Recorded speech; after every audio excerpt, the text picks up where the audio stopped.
একটা গরুকে নৌকা করে নিয়ে যাওয়া হচ্ছিল, নৌকাটা এমন অবস্থা হয়ে গেছে যদি একটা বালির টুকরোও পড়ে নৌকাটা ডুবে যাবে। তার মানে নৌকার একদম জল কানায় কানায় আছে। ঠিক সেই সময় কি হচ্ছে, গরুটা পায়খানা করে ফেলেছে। আবার পড়েছে নৌকার মধ্যেই পড়েছে। আবার নৌকাটা, হ্যাঁ না, গরু নৌকার ভেতরেই আছে, কিন্তু পায়খানাও করেছে নৌকাতেই। আবার সেই নৌকাটা ডুববে না ভাসবে?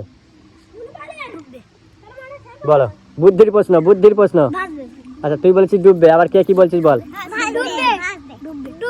ডুববে। আচ্ছা বোঝাতে হবে যুক্তি দিয়ে, যুক্তি দিয়ে বোঝাতে হবে।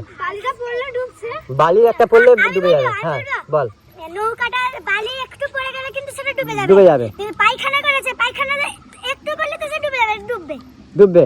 আচ্ছা এবার উত্তর সব পাস হয়ে গেছিস, আমি বলে দিই। আমি বলছি ভাসবে, কিন্তু ভাসবে কেন ওটা বুঝতে। হ্যাঁ আমি বলছি কেন। আমি গরুটা যে পায়খানা করে দিয়েছে, গোবরটা তো তার পেটের ভেতরেই ছিল, মানে একই ওয়েটই ছিল, ওয়েটটা তো এক থাকবে, তো সেইটাই যদি নৌকাতে পারে কখনো সেটা ডুববে?